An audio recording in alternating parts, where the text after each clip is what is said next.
भगवान शिव माता पार्वती से कहते हैं, मनुष्य कितने भी गरीब क्यों ना हो, इन 4 व्यक्ति को अपने संग हमेशा रखनी चाहिए। फिर माता पार्वती कहती है, हे देवों के देव महादेव, इस कलयुग में वह कौन 4 व्यक्ति है जिसे किसी भी मनुष्य को अपने साथ रखनी चाहिए। फिर भगवान शिव कहते हैं, आज मैं पृथ्वी लोक पर एक सर्प का रूप धारण करके एक बूढ़ी महिला के पास जाऊंगा, जो वह बूढ़ी महिला कितने वर्षों से मेरी आराधना कर रही है। हे देवी, अगर आप इसे ध्यान से सुनेंगे तो आपको पता चलेगा कि मनुष्य को उन गलतियों से बचेंगे जो मनुष्य को बड़े पाप का भागीदार बना देती हैं।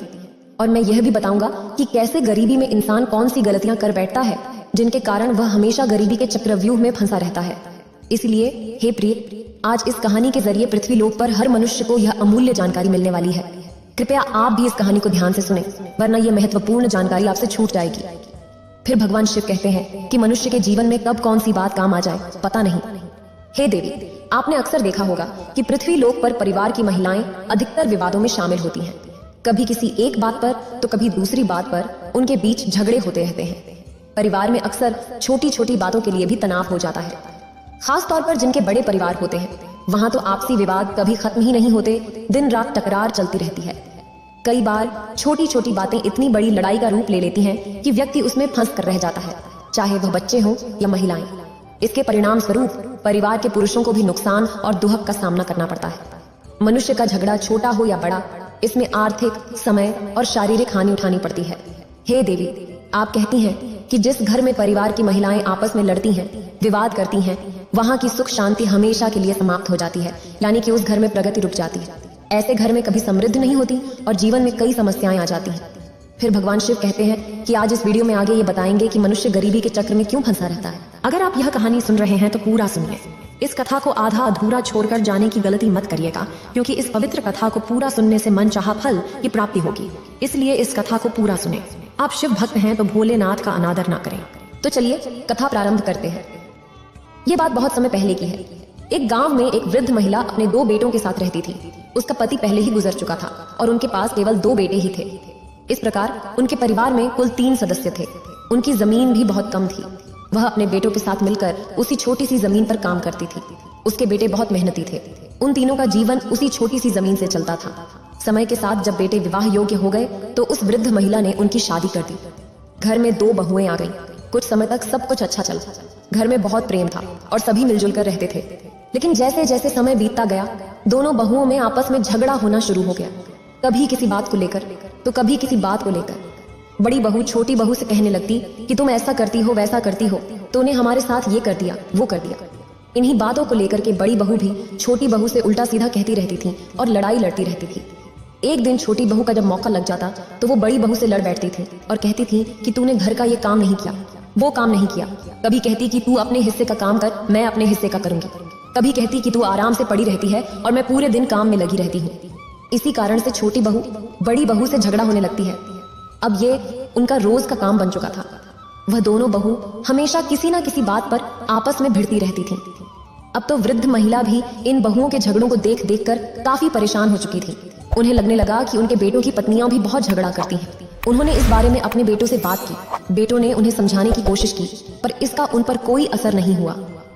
एक दिन उस वृद्ध महिला ने सोचा कि जब हम 3 लोग घर में रहते थे तो थोड़ी सी जगह में हमारा गुजारा हो जाता था, और अब हम 5 लोग हो गए हैं, इसलिए हमारा घरेलू खर्चा पूरा नहीं हो पा रहा।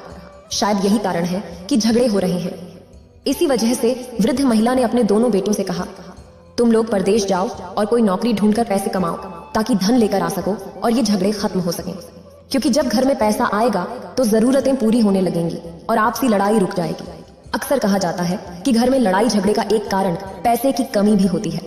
जब व्यक्ति के पास पैसे नहीं होते, उसकी रोजमर्रा की जरूरतें पूरी नहीं होती, तो वह परेशान होने लगता है। दूसरा कारण है लड़ाई झगड़े का मूल कारण यह भी होता है, व्यक्ति जरूरत से ज्यादा यदि खाली बैठे तो फिर उसके दिमाग में खुरापात ही आती है और फिर वो किसी से लड़ झगड़ कर ही शांत होता है। तीसरा कारण है जब व्यक्ति ज्यादा चालाकी करता है, यानी व्यक्ति अपनी जिम्मेदारियों से भागता है, अपने हिस्से के काम से जी चुराता है, सिर्फ बैठकर खाने की इच्छा करता है, तो लाज भी है, उसी घर में लड़ाई झगड़ा तो होगा ही। चौथा कारण है जब व्यक्ति ईर्ष्या करता है। जब कोई दूसरे व्यक्ति को तरक्की करते हुए देखता है और खुद को आगे नहीं बढ़ा पाता है तो फिर उसे जलन होने लगती है और वैसी स्थिति में लड़ाई झगड़े ही करता है। और जो लोग अपना अधिकतर समय लड़ाई झगड़े और चुगली में बिताता है। श्रोताओं, दोनों पुत्रों ने वृद्ध महिला की इच्छाओं का सम्मान किया। वृद्ध महिला से अनुमति लेकर और अपनी अपनी पत्नियों को यह समझाकर कि हमारे न रहने पर वे हमारी माँ का ध्यान रखेंगी, वे पैसा कमाने के लिए परदेश चले गए।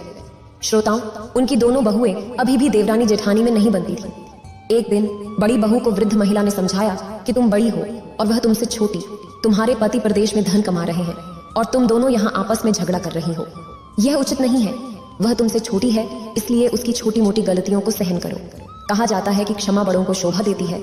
अगर छोटी गलती कर दे तो उसे क्षमा करो और समझाओ, क्योंकि तुम बड़ी हो और जो बड़े होते हैं वे सदैव सम्मान के पात्र होते हैं। अपनी सास यानी वृद्ध महिला की बात को सुन करके बड़ी बहू क्रोध में जल उठी।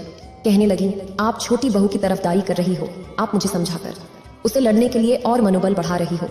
अगर ये बात वो सुन लेगी तो तुम उससे और ज्यादा लड़ेगी और ज्यादा उत्पात करेगी और हमें भी फिर परेशान करेगी। इसका मतलब है कि आप उसे लड़ने का मौका दे रही हैं, उसे कुछ भी नहीं कहती। वृद्ध महिला ने कहा, तुम इतना गुस्सा क्यों हो रही हो? क्योंकि पहले बड़े को ही समझाना चाहिए, उसके बाद छोटे को समझाना चाहिए। मैं तुमको समझा रही हूँ, फिर छोटी को भी समझाऊंगी। श्रोताओं, वृद्ध महिला की बात को सुन करके बड़ी बहू ने थोड़ा बहुत काम किया और गुस्से में चली गई। इधर अगले दिन फिर लड़ाई होती है तो छोटी बहू के पास में जाकर के बुढ़िया समझाती है और कहती है, देख बहू, वो तुझसे बड़ी है और तू छोटी है, फिर भी ऐसे क्यों झगड़ती है? घर में बार बार क्यों लड़ाई करती है? तेरा पति भी, मतलब मेरा बेटा तो घर पर नहीं है, वो प्रदेश में पैसे कमाने गया है और तुम यहाँ झगड़ रहे हो, ये ठीक नहीं है। मोहल्ले और पड़ोसियों के लोग देखकर हम पर हंसते हैं, इसलिए घर में शांति से और प्यार से रहो। जब घर में प्रेम होता है तो धन और समृद्धि अपने आप आती है। छोटी बहू ने सोचा कि यह वृद्ध महिला बड़ी बहू का पक्ष ले रही है। छोटी बहू कहने लगी, ये बुढ़िया, तुम ज्यादा हमें समझाने की कोशिश मत करो और नहीं तो मैं तुम्हारा भी अपमान कर बैठूंगी। मैं जानती हूँ तू अपनी बड़ी बहू को बहुत चाहती है और मुझे फूटी आंख भी नहीं देखती। श्रोताओं, छोटी बहू को समझा समझा करके वृद्ध महिला भी चली गई और विचार करती है कि इन दोनों की बुद्धि खराब है, ये मानेगी नहीं। इन्हें समझाओ तो ये उल्टा मुझसे ही सवाल करती है, हमसे लड़ने की बात कर रही है। फिर वृद्ध महिला ने विचार किया, इससे तो अच्छा यही है कि अपनी इज्जत यदि बचानी है तो इन्हें समझाना बंद करना होगा। कहते हैं जहाँ पर अपनी बात की कोई अहमियत ना हो वहाँ बोलने से अच्छा है चुप रहना चाहिए। यदि आप वहाँ बोलने जाएंगे तो आप उनके दुश्मन बन जाएंगे। वृद्ध महिला सोचने लगी कि मेरी बात किसी को पसंद नहीं आ रहा है, उल्टे ये दोनों हम पर हावी हो जाते हैं। अगर किसी दिन हाथ उठा दिए तो, यदि ये दोनों कभी मुझे मारने लगे तो मैं अपना मुंह दिखाने लायक नहीं रहूंगी, इसलिए उन्हें समझाना मेरे लिए मुश्किल है। श्रोताओं, अब ये दोनों बहुएं अपनी सास यानी बुढ़िया से बहुत घृणा करने लगी हैं। कोई भी उनसे खाने के बारे में नहीं पूछता। बुढ़िया को खुद ही रसोई में जाकर खाना लेना पड़ता है। वह बुढ़िया से इतनी नफरत करने लगी। दोनों बहुएं बुढ़िया को अपने घर में रखना नहीं चाहती थीं। वे सोचती थीं कि काश ये बुढ़िया घर से भाग जाए या मर जाए, पर उन्हें ऐसा कोई बहाना नहीं मिल पा रहा था जिससे वे बुढ़िया को घर से बाहर निकाल सके। श्रोताओं, अगला दिन होता है तो उन्होंने अपनी लड़ाई फिर शुरू की। तब वृद्ध महिला ने एक कट्टा उठाया और घास काटने के लिए जंगल में चली गई, क्योंकि कहते हैं व्यर्थ की लड़ाई झगड़ा अपने कानों से सुनना भी नहीं चाहिए। अगर आप खड़े होकर के वो लड़ाई सुनेंगे तो हो सकता है कि आपको बोलना भी पड़ जाए, इसीलिए सबसे अच्छा तरीका है वहां से निकल जाओ। वृद्ध महिला घास काटने के लिए जंगल में चली गई और शाम को लौट कर आती थी। तब तक उन दोनों की लड़ाई खत्म हो चुकी थी। इसी तरह से जब अगला दिन होता है, उनकी लड़ाई प्रारंभ होती है तो बुढ़िया अपना कटा उठाती है और घास काटने के लिए जंगल की ओर निकल जाती है। यह सब देखकर वह भगवान भोलेनाथ को याद करती और रोती। उस वृद्ध महिला की यह दशा देखकर भगवान शिव एक सांप का रूप बदलकर उस जंगल में जाते हैं। जब वह वृद्ध महिला जंगल में घास काट रही थी, तभी उसके पास एक विशाल सांप जो भगवान शिव थे वह वहां आ गया। विशाल सांप को देखकर वृद्ध महिला भय से कांपने लगी। उसे लगा कि आज उसकी जान नहीं बचेगी और सांप उसे निश्चित रूप से खा जाएगा। भय से कांपती वृद्ध महिला को देखकर सांप ने मनुष्य की भाषा में बोलना शुरू किया और कहा, माता तुम डरो मत, मैं तुम्हें कोई हानि नहीं पहुंचाऊंगा। मैं यहाँ तुमसे अपना दुख साझा करने आया हूँ, क्योंकि मैं बहुत परेशान और दुखी हूँ। सांप के मनुष्य की भाषा में बोलने पर वृद्ध महिला के दिल को कुछ सांत्वना मिली। उसने एक गहरी सांस ली और सोचा कि सांप मनुष्य की आवाज में बोल रहा है। फिर वृद्ध महिला ने पूछा कि नाग देवता बताइए तुम्हें क्या परेशानी है। तब नाग कहने लगा, ये बूढ़ी माता कई दिनों से मैं भूखा हूँ, मुझे खाने के लिए कुछ नहीं मिल रहा है। यदि आप मुझे कुछ खाने को दे दो तो मेरे प्राण बच जाएंगे।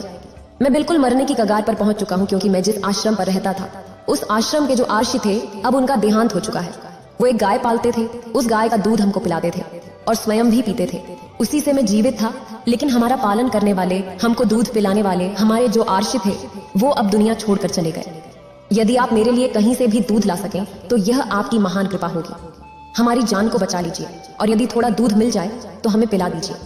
श्रोताओं, जब वृद्ध महिला यह सुना तो नाग के दुहक को सुनकर बुढ़िया की आंखों में आंसू आ गए और उसने कहा, नाग देवता, आप चिंता न करें, आज मैं आपको दूध अवश्य पिलाऊंगी। आप भी यहीं पर रुको, मैं आपके लिए दूध लेकर आती हूँ। वह बुढ़िया नाग देवता से बात करने के बाद अपने घर लौट गई। जैसा कि रोज होता है, दो बहनें देवरानी और जेठानी तैयार होकर आपस में झगड़ने लगी। इस बीच बुढ़िया सोचने लगी कि किसके घर से दूध लेकर जाए। अगर वह बड़ी वाली के घर से दूध ले जाती है और उसे पता चल जाता है तो वह उससे झगड़ने लगेगी, और अगर छोटी वाली के घर से दूध ले जाती है और उसे पता चल जाता है तो वह भी उससे झगड़ने लगेगी। आखिरकार उसने सोचा कि वह एक दिन बड़ी वाली के घर से और दूसरे दिन छोटी वाली के घर से दूध ले जाएगी, इसलिए उन्हें पता भी नहीं चलेगा और मैं नाग देवता को दूध पिला दिया करूंगी। श्रोताओं, वृद्ध महिला ने वैसा ही किया। बड़ी बाली के घर से उसने थोड़ा सा दूध लिया और दूध को लेकर कटे में छिपा करके घास लेने के लिए जंगल में चली गई। तब तक वो नाग देवता भी वहां आ जाता है और कहता है, बुढ़िया माई मेरे लिए कुछ दूध लेकर आई हो। हाँ नाग देवता, मैं आपके लिए दूध लेकर के आई हूँ। उस बुढ़िया ने तुरंत वो दूध नाग देवता के आगे रख दिया।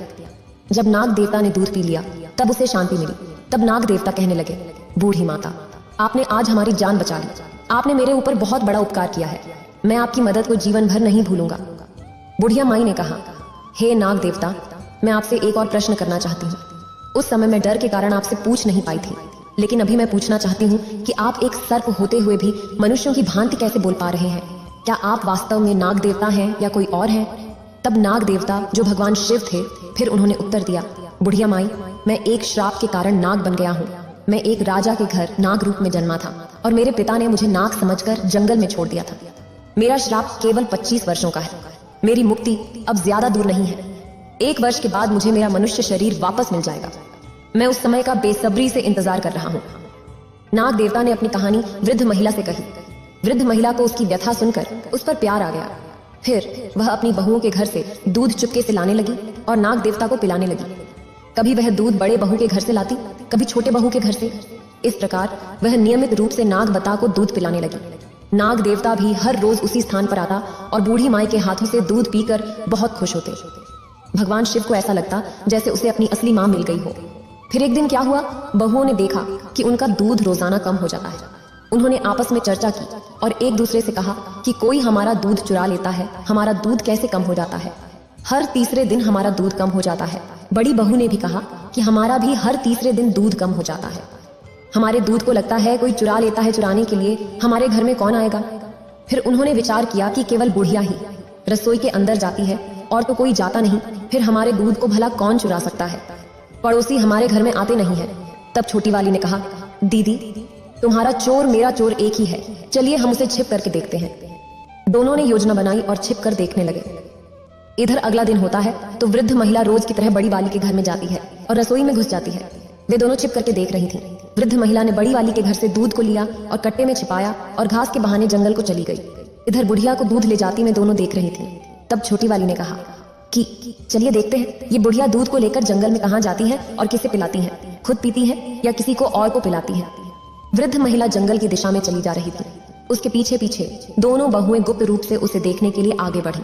वृद्ध महिला उस स्थान पर पहुंची जहां वह प्रतिदिन घास काटा करती थी और जहां वह अक्सर दूध पियाया करती थी। इस बीच दोनों बहुएं दूर से छुपकर देख रही थीं कि बुढ़िया के पास एक विशाल और भयानक सांप आया और बुढ़िया उसे दूध पिलाने लगी। सांप दूध पीने लगा। जब बहुओं ने देखा कि बुढ़िया उस खतरनाक सर्प को दूध पिला रही है और वह सांप तो बहुत ही बड़ा था, ऐसा सांप उन्होंने कभी नहीं देखा था। सांप को दूध पीते देखकर वे दोनों घबरा गए। डर के मारे उनके पांव तले जमीन खिसक गई। उन्होंने कहा, लगता है ये सर्प कोई दैत्य है और यह बुढ़िया भी कोई चुड़ैल लगती है, बल्कि हमारी सासू माँ लगती नहीं है। कहीं ऐसा ना हो कि यह बुढ़िया हमें और हमारे बच्चों को भी खा जाए। हम आज इसे घर में नहीं घुसने देंगे।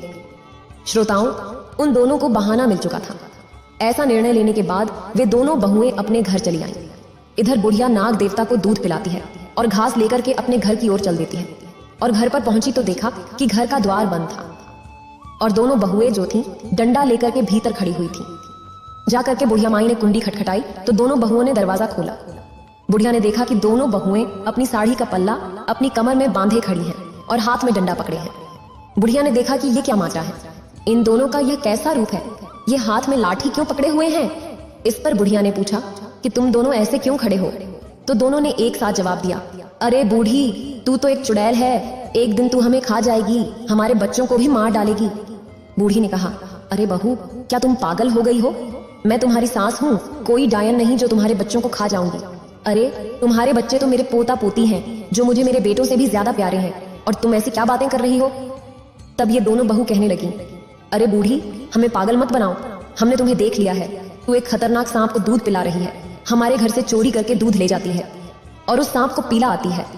वो सांप कोई राक्षस है और तू उसके साथ में कोई चुड़ैल या डायन है, और हम तेरा विश्वास बिल्कुल नहीं करेंगे। आज के बाद तुम्हारे लिए इस घर में कोई जगह नहीं है, तुम्हें इस घर में हम घुसने नहीं देंगे, और ज्यादा जबरदस्ती की तो यहाँ से फिर जिंदा बचकर नहीं जाओगी। इसलिए अच्छाई इसी में है कि तू यहाँ से सीधे वापस चली जा, आज से तेरा हमसे कोई संबंध नहीं। श्रोताओं, बुढ़िया ने बहुत सफाई दी। बुढ़िया ने कहा, तुम लोग जो सोच रही हो ऐसा कुछ भी नहीं है, ये मेरा घर है और हमें अंदर आने दो। श्रोताओं, परिणाम ये हुआ कि दोनों बहुओं ने उस बुढ़िया के लिए घुसने ही नहीं दिया। बुढ़िया ने जबरदस्ती की तो एक डंडा बुढ़िया के जमा दिया और उसे धक्के मारकर घर से बाहर निकाल दिया।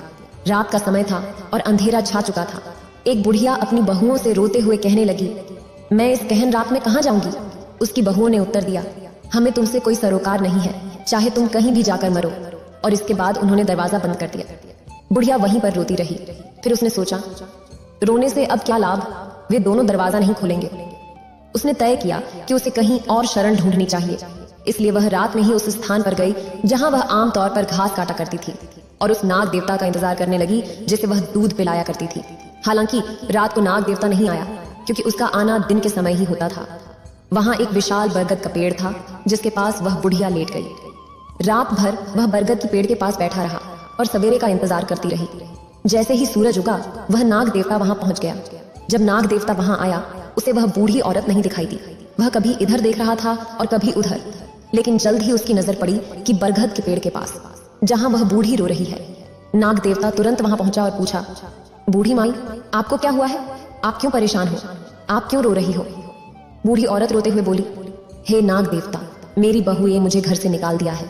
मैं तुम्हारे लिए दूध लाया करती थी, वह दूध मैं अपनी बहुओं से छिपा कर लाती थी, लेकिन उन्हें देख लिया है आपको दूध पिलाते हुए, और वे कहती हैं कि मैं चुड़ैल हूँ। वे सोचती हैं कि मैं उनके बच्चों को और उन्हें मारकर खा जाऊंगी, इसीलिए उन्होंने हमको घर में नहीं घुसने दिया, मुझे घर से बेघर कर दिया। हमारे बच्चे घर पर नहीं हैं, दोनों बेटा परदेश में नौकरी करने गए हैं। अब मैं क्या करूं, कहां जाऊं? श्रोताओं, नाग देवता को बुढ़िया ने सारी बात बताई। तब नाग देवता कहते हैं, ये बूढ़ी माई, आप घबराओ नहीं और मुझे ही अपना बेटा समझो, आज से मैं आपका बेटा हूं। नाग देवता की बात सुन करके बुढ़िया बड़ा प्रसन्न हो जाती है, कहती है। फिर नाग देवता कहते हैं, आप घबराइए नहीं, आइए हमारे साथ। श्रोताओं, इसके पश्चात वह नाग देवता बुढ़िया माता को साथ लेकर घने वन में जाता है। सबसे आगे नाग देवता चलते हैं और उसके पीछे वृद्धा माता। वे एक विकराल जंगल में पहुंचते हैं जहां नाग देवता बुढ़िया माई को लेकर आते हैं, जहां वह आश्रम में दूध पीने जाता था। नाग बुढ़िया माई को उसी आश्रम तक ले आता है। बुढ़िया माई पूछती है, बेटा, यह आश्रम किसका है? यह तो बहुत ही मनोरम आश्रम है।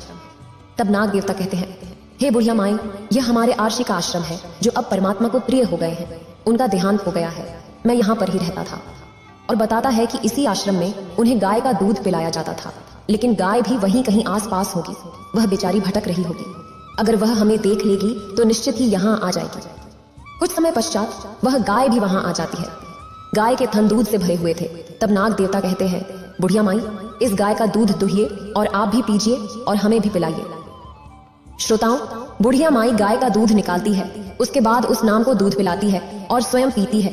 फिर नाग देवता कहते हैं, बुढ़िया माई, अब आप घबराइए नहीं, आप निश्चिंत होकर के इस आश्रम पर रहे। ये गाय हमारे लिए दूध देगी और यहाँ आर्षी की एक कृपा है। आर्षी एक अपनी कृपा छोड़ करके यहाँ चले गए हैं। आर्षी कृपा से यहाँ अन्नपूर्णा का वास रहता है। यहाँ पर रहने वाले को किसी चीज की कोई कमी महसूस नहीं होती। खाने पीने की हर चीज यहाँ उपलब्ध होती है। आप कुछ भी खाइए, कुछ भी बनाइए। श्रोताओं, ये सुनकर के बुढ़िया माई और भी ज्यादा खुश हो जाती है और फिर अपने बेटा नाग देवता के साथ में वो बुढ़िया माई वहीं आराम से रहने लगती है। नाग देवता हर दिन घूमने निकल जाता था और शाम को वापस आ जाता था, जबकि बुढ़िया और गाय वहीं चैन से रहते थे। गाय भी हर रोज घास खाने जाया करती थी और शाम को वापस लौट आती थी।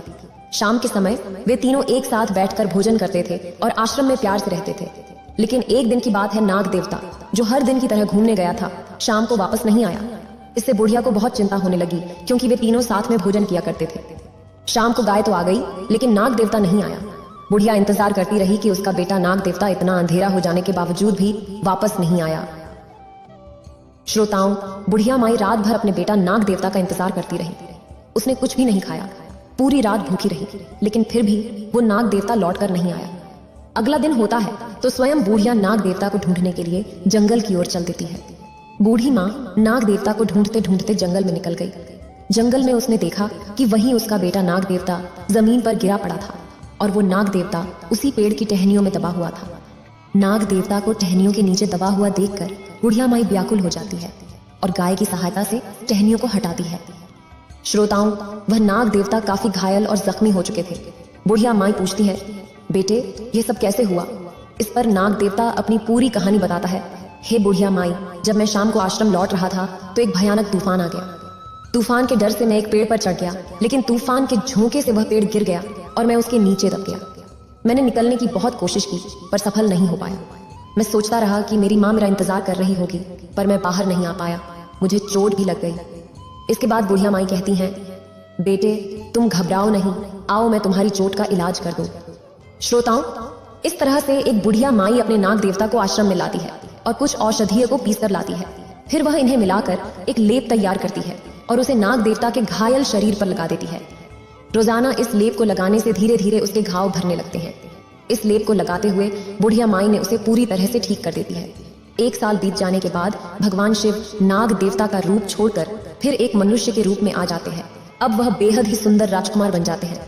उन्हें एक सुंदर और रूपवान राजकुमार के रूप में देखकर बुढ़िया माई बहुत खुश होती है और बार बार उन्हें प्यार से छूती है। बुढ़िया माई की खुशी का अंत नहीं था, फिर भी वे कुछ दिनों तक उस आश्रम में रहती हैं। इसके बाद एक दिन बुढ़िया माई कहती हैं, बेटा अब हमें तुम्हारे पिता के पास ले जाना चाहिए। फिर बुढ़िया माई ने पूछा कि तुम कहाँ के रहने वाले हो, तुम्हारे पिता कैसे हैं? तुमने कहा था कि तुम एक राजा के बेटे हो। चलो देखते हैं कि तुम्हारे पिता कैसे हैं और तुम्हारी माँ कैसी है। श्रोताओं, तब नाग देवता से बना हुआ राजकुमार कहने लगा, नहीं, मैं बाहर नहीं जाऊंगा। उस पिता को देखकर क्या करूंगा? जिस पिता ने हमें जंगल में फेंक दिया था। तब बुढ़िया ने समझाया है, बेटा उस समय तुम एक नाग देवता रूप में थे। उस समय तुम्हारे पिता ने डर से तुम्हें छोड़ दिया होगा, लेकिन अब तुम एक मनुष्य के रूप में हो तो तुम्हें देख करके तुम्हारे माता पिता बड़े खुश हो जाएंगे। इसलिए बेटा तुम वहां चलो, इसी बहाने से मैं भी तुम्हारे माता पिता से मिल लूंगी। श्रोताओं, भगवान शिव जो राजकुमार थे वह बुढ़िया माई को लेकर अपने राजमहल को चल देते हैं। चलते चलते जब वो अपनी राज्य में पहुंचते हैं तो वहां के लोग उन्हें देखकर उस पर मोहित हो जाते हैं। सब लोग सोचने लगते हैं, काश यह खूबसूरत राजकुमार हमारा होता, कितना भला होता।